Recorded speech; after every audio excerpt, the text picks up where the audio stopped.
Good morning दोस्तों। आज हम कक्षा 10th की विषय विज्ञान की नेक्स्ट क्लास लेकर आए हैं, जिसमें बच्चों हम पाचन की प्रक्रिया के बारे में पढ़ेंगे। तो किस प्रकार पाचन होता है, तो इधर देखिए बच्चों कि जो पाचन होता है वो कार्बोहाइड्रेट, वसा, प्रोटीन और न्यूक्लिक अम्ल का क्या होता है बच्चों, पाचन होता है। तो पाचन तंत्र की हम संरचना पढ़ चुके हैं पहले भी, तो एक बार इधर देख लो। ये क्या होता है, मुख, और बच्चों ये क्या होती है, मुख गुहा होती है। क्या होती है, मुख गुहा। यहाँ पर बच्चों क्या होती है, ग्रसनी होती है। क्या होती है, ग्रसनी। और इस ग्रसनी में क्या होते हैं बच्चों, दो छिद्र होते हैं। ये बच्चों ग्रासनाल होता है, और ये बच्चों क्या होता है, अमाशय होता है। क्या होता है, अमाशय। ये बच्चों क्या होती है, अग्नाशय होती है। और ये बच्चों क्या होता है, यकृत होता है। और यकृत ये क्या होता है बच्चों, पित्ताशय होता है। और इसमें भरा रस जो बच्चों क्या होता है, पित्तरस। ये बच्चों क्या होती है, छोटी आंत होती है, आंत्र। और ये बच्चों कौन सी आंत होती है, बड़ी आंत। इसमें सारे हम नाम पढ़ चुके हैं। ये बच्चों क्या थी, वर्मीफॉर्म अपेंडिक्स, वर्मीफॉर्म अपेंडिक्स। तो बच्चों हम पाचन पढ़ रहे हैं। सर्वप्रथम पाचन बच्चों जो संपन्न होता है, पहले तो पाचन कहते किसे, एक बार दोबारा समझ लो, पाचन ओनली। जो भोजन के जटिल अवयव होते हैं, बड़े अवयवों को सरल अणुओं में सरल अवयवों में बदलने की जो क्रिया वो क्या कहलाती है बच्चों, पाचन कहलाती है। अब पाचन कहाँ कहाँ पर होता है, पाचन बच्चों होता है मुख गुहा में। पाचन सर्वप्रथम जो पाचन होता है मुख गुहा में, उसके बाद बच्चों आमाशय में पाचन होता है, उसके बाद बच्चों कहाँ पर पाचन होता है, आंत्र में पाचन होता है। कहाँ पर पाचन होता है, आंत्र में। तो सर्वप्रथम बच्चों क्या होता है कि मुख गुहा में भोजन के साथ बच्चों क्या मिलाई जाती है, लार मिलाई जाती है भोजन के साथ, जो भोजन को बच्चों नम और कैसा बना देती है बच्चों, लसलसा बना देती है। क्या बना देती है, नम और लसलसा बना देती है। क्या कर देती है, नम और लसलसा। मुख गुहा में लार ग्रंथियां पाई जाती हैं जो लार स्रावित करती हैं, और वो भोजन को कैसा बना देते हैं, नम और लसलसा बना देती हैं। तो बच्चों क्या होता है कि लार में एक एंजाइम पाया जाता है जिसका नाम है बच्चों टाइलिन। क्या है, टाइलिन, या इसको एमाइलेज भी बच्चों कहते हैं। ये भोजन की स्टार्च का पाचन करता है। किसका पाचन करता है बच्चों, भोजन की स्टार्च का पाचन करता है। स्टार्च का पाचन हो जाता है तो बच्चों मुख गुहा में जो पहला पाचन हुआ है वो किसका पाचन हुआ है, स्टार्च का पाचन हुआ है।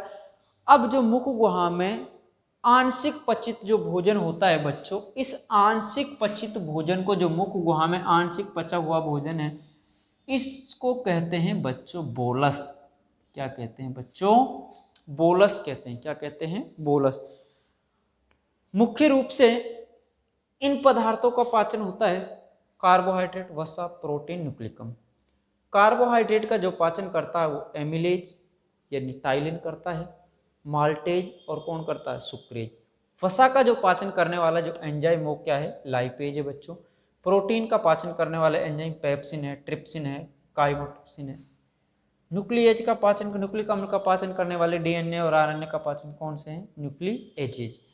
तो यहाँ पर बच्चों मुख गुहा में आंशिक जो पचा भोजन है उसको क्या कहते हैं, बोलस। और बच्चों भोजन ग्रास नाल से होता हुआ बच्चों कहाँ पर आ जाता है, आमाशय में आ जाता है। कहाँ पर आ जाता है, आमाशय में। आमाशय में बच्चों तीन भाग होते हैं, श्लेष्मा।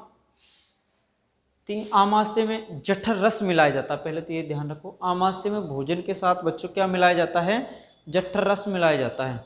क्या मिलाया जाता है, जठर रस। भोजन में क्या मिलाया जाता है बच्चों, जठर रस। अब इसमें क्या होता है, जठर रस में भाई तीन पदार्थ और होते हैं। क्या क्या होते हैं भाई, श्लेष्मा होता है जो आमाशय की बाहरी इन परतों की क्या करता है, HCl से सुरक्षा करता है। HCl होता है, श्लेष्मा हो गया बच्चों। एक तो क्या हो गया, श्लेष्मा। दूसरा क्या हो जाएगा बच्चों, HCl हो जाएगा, हाइड्रोक्लोरिक अम्ल। ये क्या है कि बच्चों जो भोजन के साथ हानिकारक जीवाणु आते हैं उनको नष्ट कर देता है, और कुछ निष्क्रिय पड़े हुए जो एंजाइम बच्चों उनको क्या कर देता है, ये सक्रिय कर देता है। क्या कर देता है? सक्रिय। तीसरा है बच्चों प्रो एंजाइम पेप्सिनोजन। क्या है? Pro enzyme pepsinogen. Pro enzyme pepsinogen क्या है बच्चों? Pro enzyme pepsinogen. ये बच्चों प्रोटीन का पाचन करता है। किसका पाचन करता है बच्चों? प्रोटीन का पाचन करता है। और ये प्रो एंजाइम जो पेप्सिनोजन है, ये बच्चों इसको जो HCl होता है, हाइड्रोक्लोरिक अम्ल होता है, वो पेप्सिन में बदल देता है। किस में बदल देता है बच्चों? पेप्सिन में बदल देता है। हाँ, ये हमारा आमाशय में पाचन हो गया बच्चों। इसके बाद आमाशय में पचे जो भोजन है, आंशिक पचा ये जो भोजन है बच्चों, इस आंशिक पचे भोजन को बच्चों कहते हैं काइम। क्या कहते हैं बच्चों? आंशिक पचे भोजन को काइम कहते हैं। और इसके बाद बच्चों जो भोजन है वो छोटी आंत में प्रवेश कर जाता है। किस में प्रवेश कर गया भाई? छोटी आंत में आ गया भोजन आमाशय से। काइम है जो किस में आ गया? छोटी आंत में। अब बच्चे यहाँ पर जो पाचन होता है, यहाँ पर पाचन संभव होता है, यहाँ पर अवशोषण होता है। पचित भोजन का क्या होता है? अवशोषण होता है। और कुछ जो वसा की बड़ी गोलियां होती हैं उनको छोटी गोलियों में बदला जाता है, और ये क्रिया बच्चों कहलाती है पाइसीकरण कहलाती है। क्या कहलाती है बच्चों? पाइसीकरण कहलाती है। और पाइसीकरण के बच्चों वसा की बड़ी गोलियां छोटी गोलियों में बदल जाती है। इसमें अग्नाशय रस, पित्तरस आदि भी क्या होते हैं? भोजन के साथ मिलाए जाते हैं। यहाँ से निकलकर यकृत से पित्ताशय से पित्तरस स्रावित होता है, अग्नाशय से अग्नाशय रस स्रावित होकर किस में मिल जाते हैं ये बच्चों? काइम में मिल जाते हैं। यहाँ से बच्चों जो आमाशय से जो भोजन आता है उसमें क्या मिलाया जाता है? HCl। HCl मिलने के कारण बच्चों जो भोजन की जो यहाँ से जो छोटी आंत में जो भोजन जाता है उसकी जो प्रकृति होती है बच्चों कैसी होती है? अम्लीय प्रकृति होती है। कैसी होती है? अम्लीय प्रकृति होती है। तो पित्तरस होता है बच्चों क्षारीय प्रकृति का, और भोजन को ये पित्तरस जब इसमें मिलाया जाता है तो उसकी जो प्रकृति है वो कैसी हो जाती है? उदासीन हो जाती है। तो इसमें आंतरस वसा का पाचन होता है, अवशोषण होता है, और बड़ी आंत भी जल और खनिज लवणों को क्या कर लेती है? अवशोषण कर लेती है। और शेष भोजन, अपचित भोजन को मलाशय द्वारा बाहर निकाल दिया जाता है। ये क्रिया बच्चों पाचन की प्रक्रिया है। इसमें ये हम पढ़ने इनका क्या होता है बच्चों? पाचन होता है। अब देखिए पाचन की प्रक्रिया कैसे होती है उसका वर्णन करते हैं। एक बार बच्चों आप इसका स्क्रीनशॉट लेना चाहो तो स्क्रीनशॉट ले लीजिए। हाँ तो बच्चों पाचन की प्रक्रिया का वर्णन देखिए।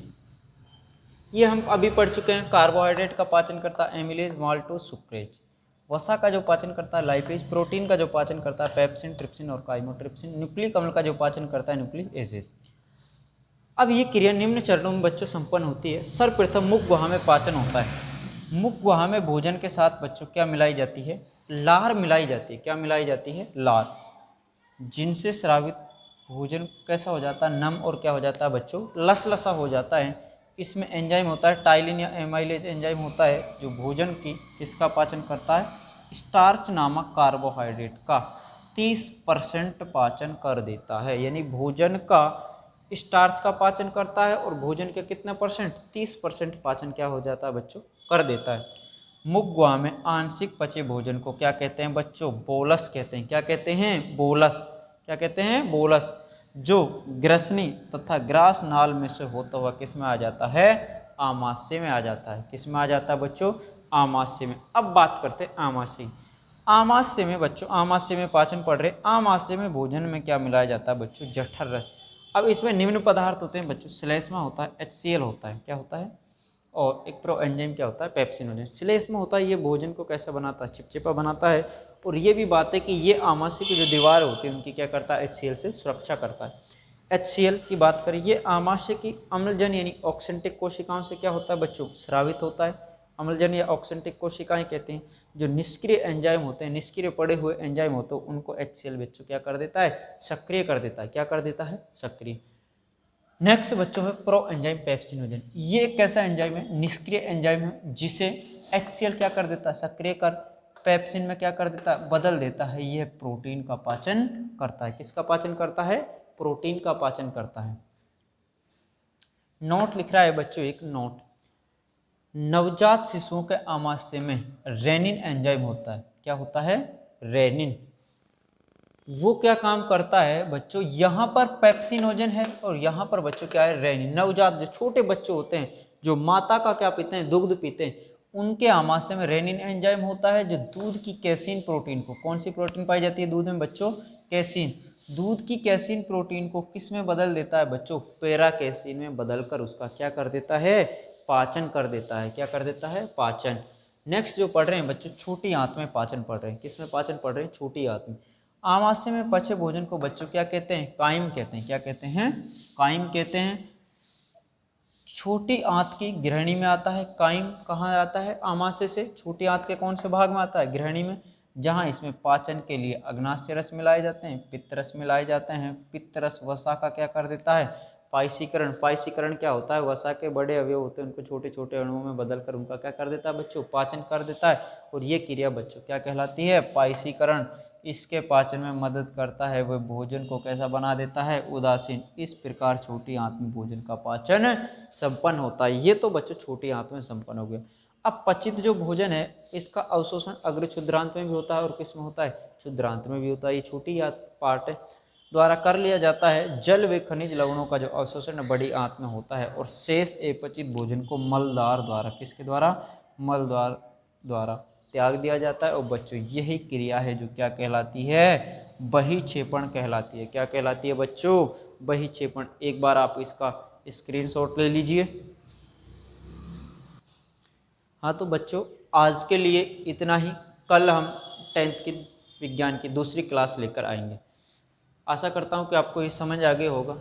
धन्यवाद।